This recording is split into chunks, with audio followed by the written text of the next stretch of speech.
turma, tudo bom com vocês? Por aqui, professora Tainara Tomás, e sejam bem-vindos à parte 2 do nosso aulão sobre diabetes e insulinas. Nessa aula a gente vai falar mais detalhadamente sobre os tipos de insulina e, claro, vamos falar sobre cálculos de insulina também. Então pega papel e caneta e bora pro conteúdo. Se você não assistiu a aula 1, volta aqui no canal que tá com a aula 1 disponível. E agora a gente vai para a aula 2, tá certo? Então vamos relembrar, né? A insulina ela tem como a principal função carregar glicose para dentro das células, aonde a célula vai utilizar a glicose como fonte de energia. Quando nos alimentamos, o pâncreas é estimulado a produzir insulina, levando assim um excesso de glicose para diversos órgãos do corpo humano, e esses órgãos vão fazer a utilização da fonte de energia ou armazenamento, tá certo? Mas e quando a gente está em jejum? Durante o jejum, a insulina também é produzida.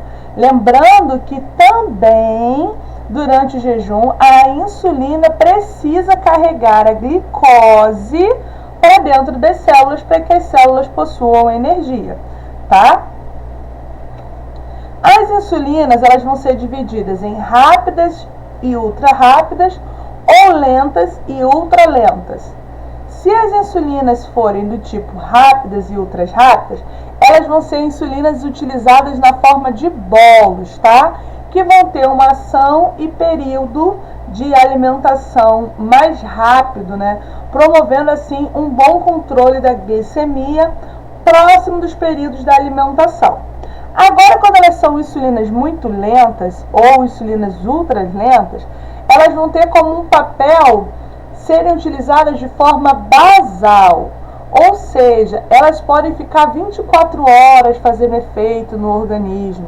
Elas vão ser utilizadas para manutenção da glicemia estável, para evitar que faça picos de glicose no corpo daquele paciente, tá certo?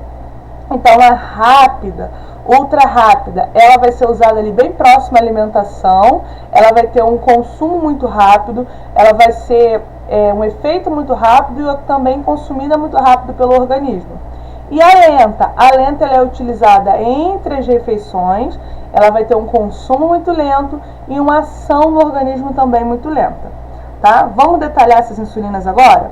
Então, a gente trouxe aqui o nome comercial da insulina, a forma de apresentação, o início da ação dela, o pico é quando eu tenho a maior concentração da substância no organismo e duração, o tempo que essa insulina dura, tá bom? Então, a gente vai falar aí sobre as ultras rápidas, aquelas aplicadas em bolos, facilmente aquelas insulinas de caneta, que hoje tem muito fácil no mercado, né?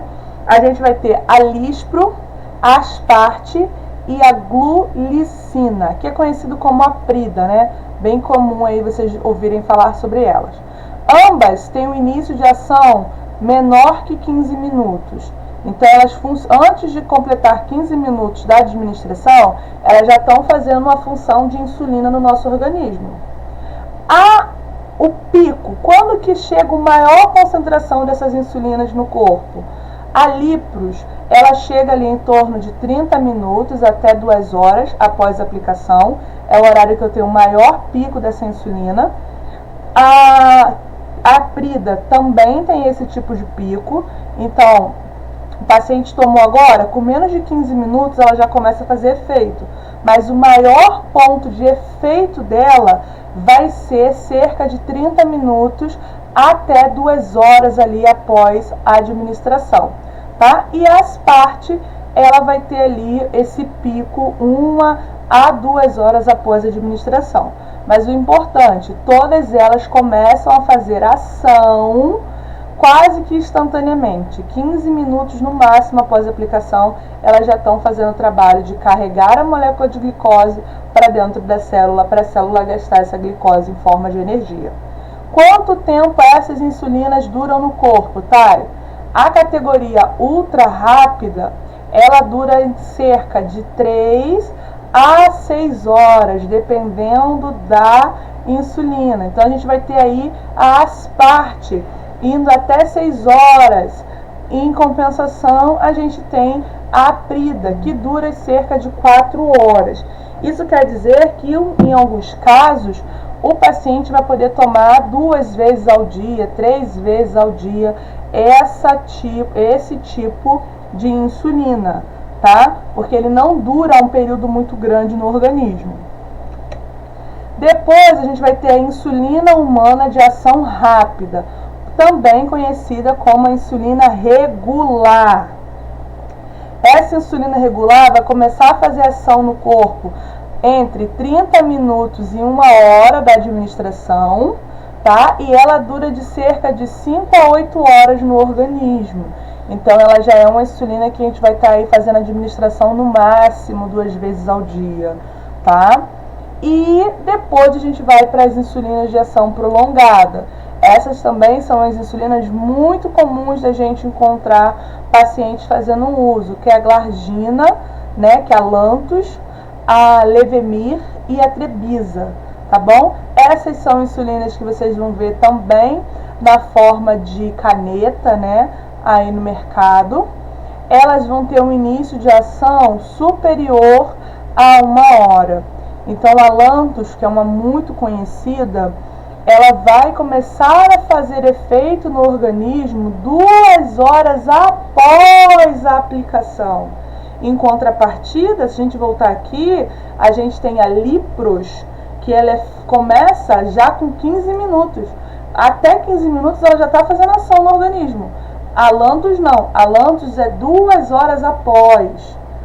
Ela não faz pico de insulina, tá? Então ela é bem lentamente metabolizada pelo corpo e ela pode durar cerca de 24 horas no nosso organismo.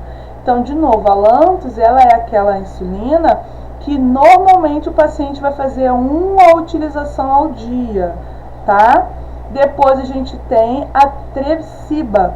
A Tresiba, ela pode chegar até 48 horas o efeito dela no nosso organismo e ela também não faz pico de insulina. É uma insulina que o paciente vai tomar ela agora, daqui a mais ou menos 2 horas ela começa a fazer efeito e esse efeito dela pode durar até 40 horas, tá? Então, de novo, é uma insulina que não é para o paciente tomar 2 doses dela por dia, tá certo? Não quer dizer que ela é uma insulina mais forte, quer dizer que ela é uma insulina mais lenta, ela é chamada de ultra lenta. O organismo demora muito para metabolizar, tá? Depois a gente vai ter ali as insulinas intermediárias, né? Que a gente vai ter a NPH, muito comum também ouvirem falar sobre ela. A NPH, ela começa a fazer ação no organismo 2 horas após a administração. Ela pode durar até 18 horas fazendo ação no corpo.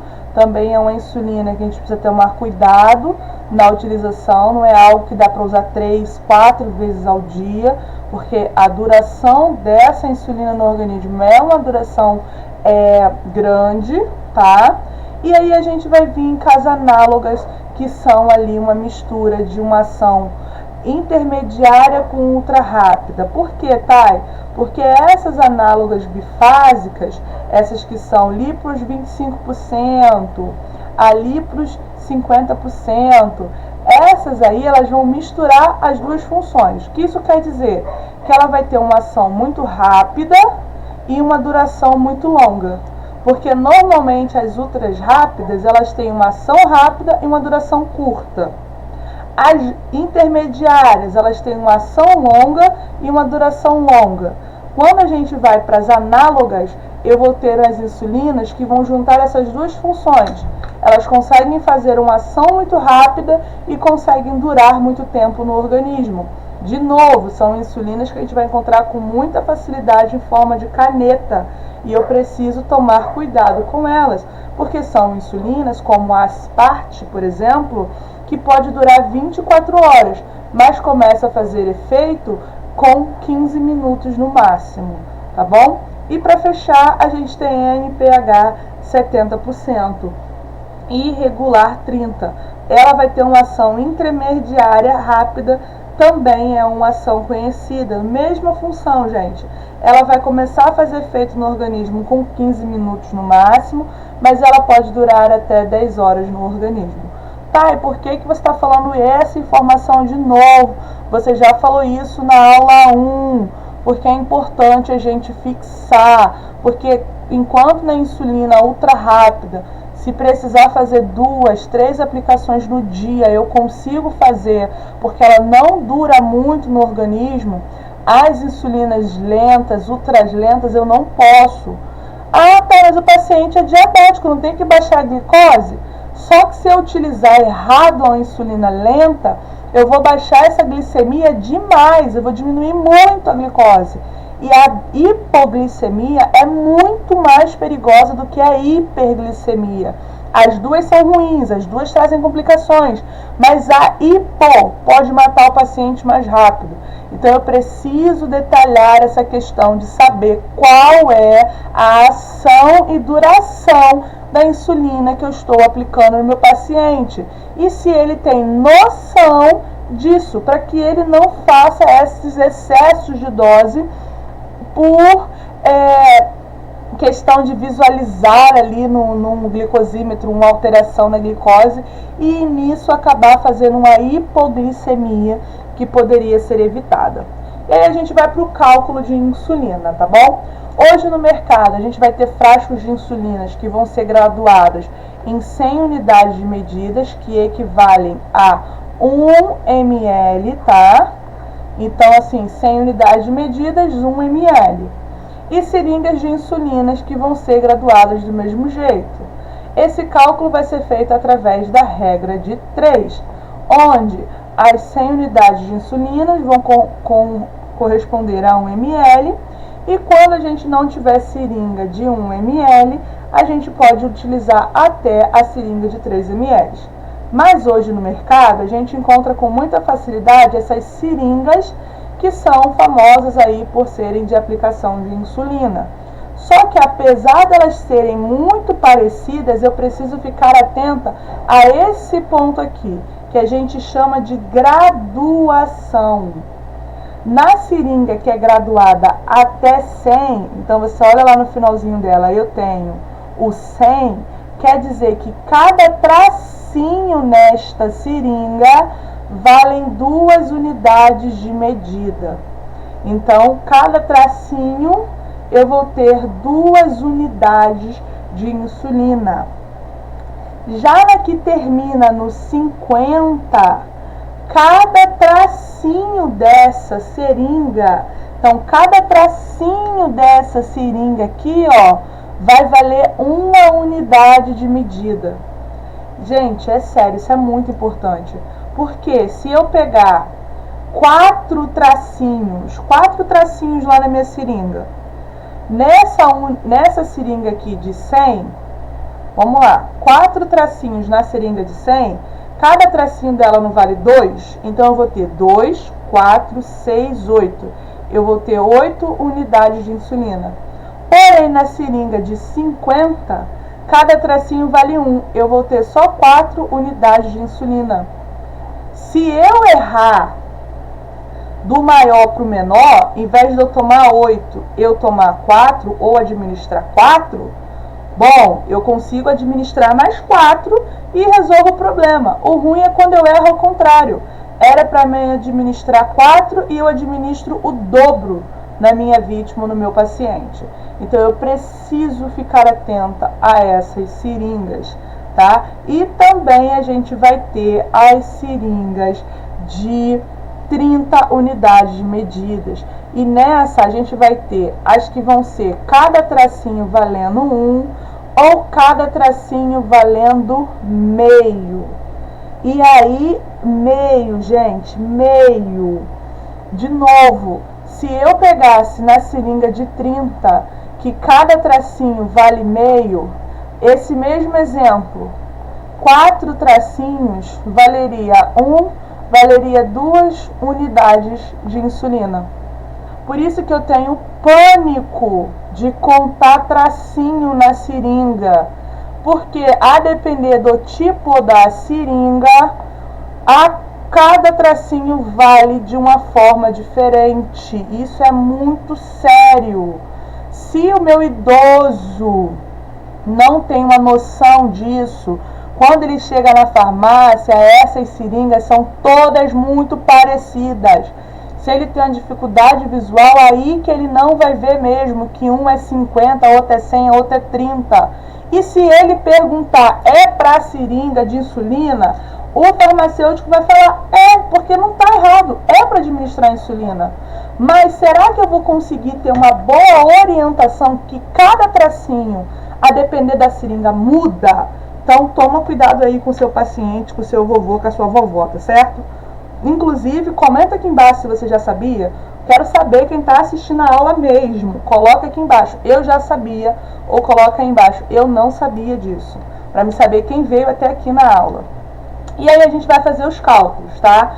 As seringas de 100 são graduadas de 2 em 2, as seringas de 50 de 1 em 1 e as seringas de 30 elas podem ser de 1 ou de meio, vai depender.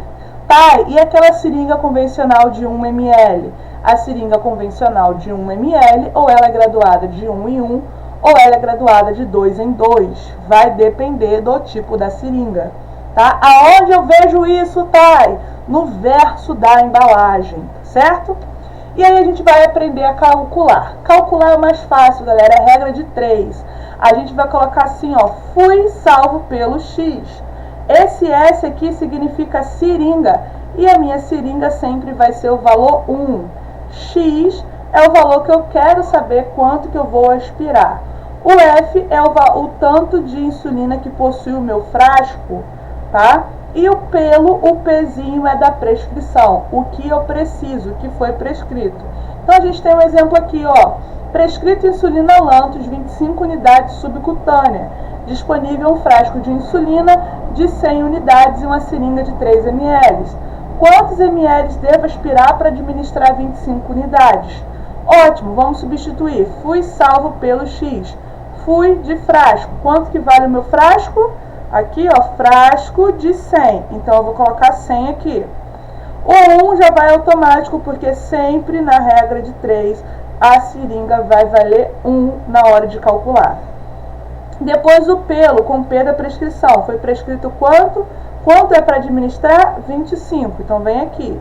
E o que eu não sei vira X. O de cima multiplica pelo de baixo, o de cima multiplica pelo de baixo.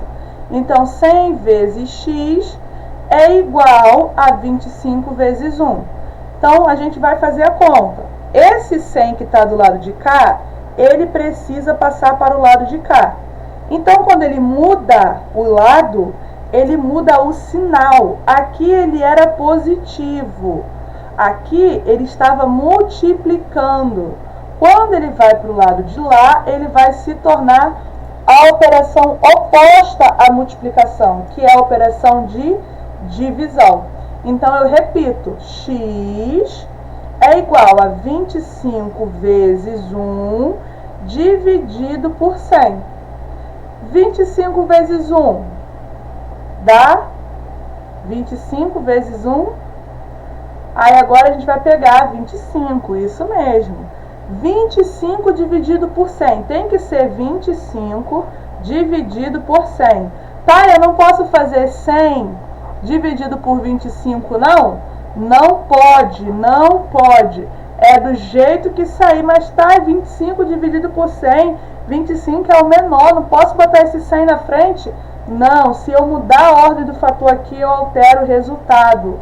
Não pode. Se aqui desse 0,1 dividido por 1000, ia ser 0,1 dividido por 1000. Não altera, porque se você trocar vai dar errado, tá? Então, deu 25 dividido por 100.